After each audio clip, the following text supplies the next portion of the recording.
Hi, I'm Fraser Douglas, the avid tent camper. I want to talk about camp safety for a little while. I plan to present 11 basic safety principles in this video, and then I'm going to follow this video up with a second video that focuses on animal scavenger and food safety plus recreational activity safety. So between the two videos, I'll talk about 21 or 22 safety principles that I have learned over the last 50 years. Experienced campers know that camping is a very safe activity, but many non-campers have exaggerated fears about terrible things that could happen to them on a camping trip. About 10 years ago, a large national study examined injuries related to a variety of outdoor recreational activities and concluded that camping caused far fewer emergency room admissions than did biking, swimming, hiking, and most other outdoor recreational activities.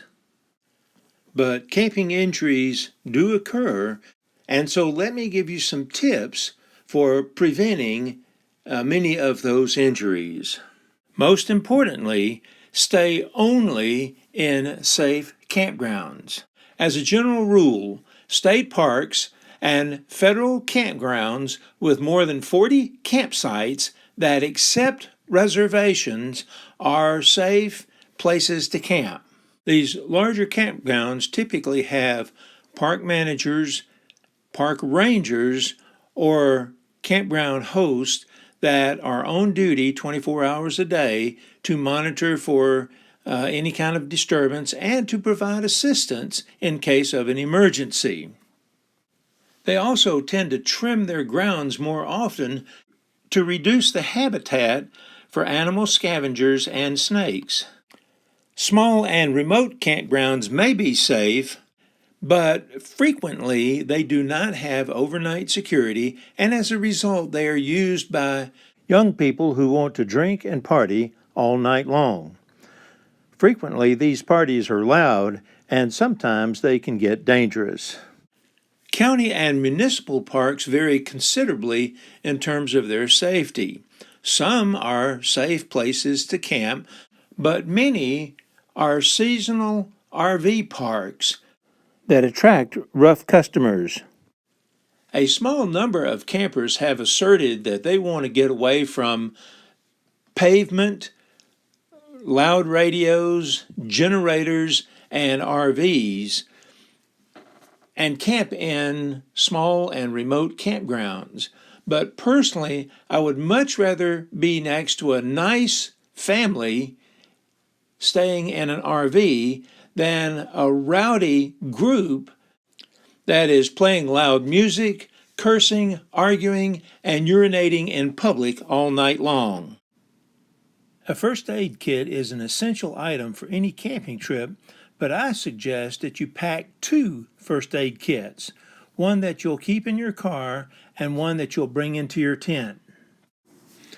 When you first arrive at your campsite, you should look around the campsite for any kind of hazard that might cause injury.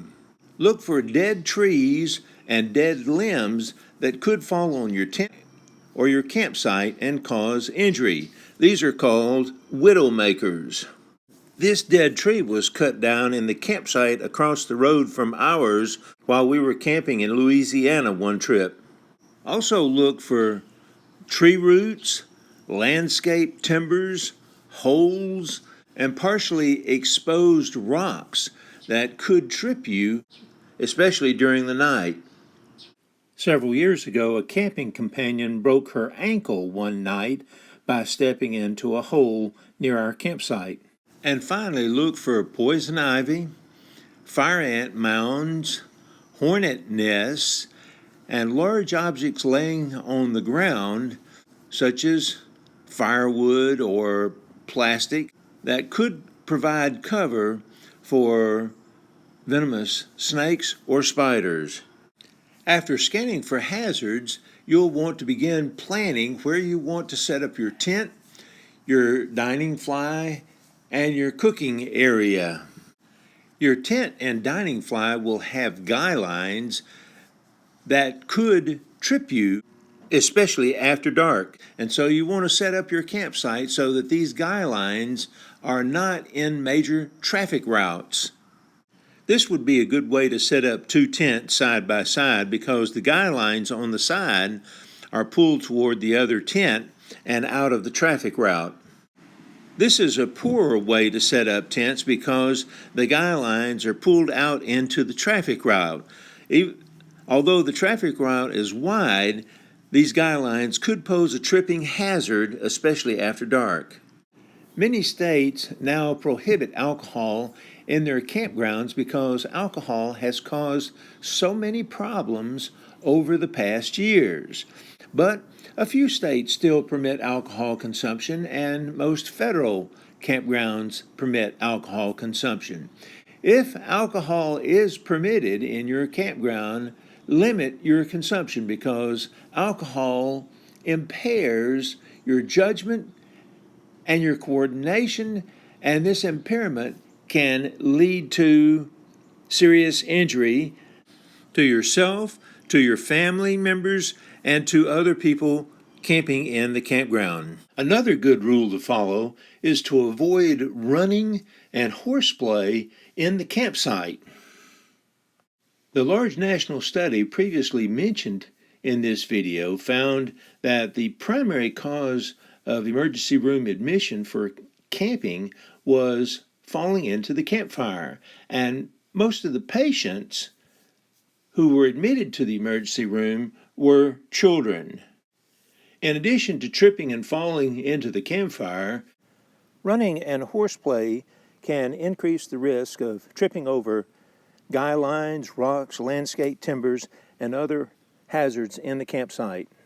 If you prepare meals in your campsite, you'll need to use a knife to cut your fruit, vegetables, and meat. And if you cook many meals on a campfire, you'll need to use a small axe to split your firewood. To avoid lacerations, take your time, be careful, and never use knives and axes after consuming alcohol or other mind-altering drugs. You'll also want to keep your campfire small because small fires are easy to control and because small fires are less likely to cause personal injury.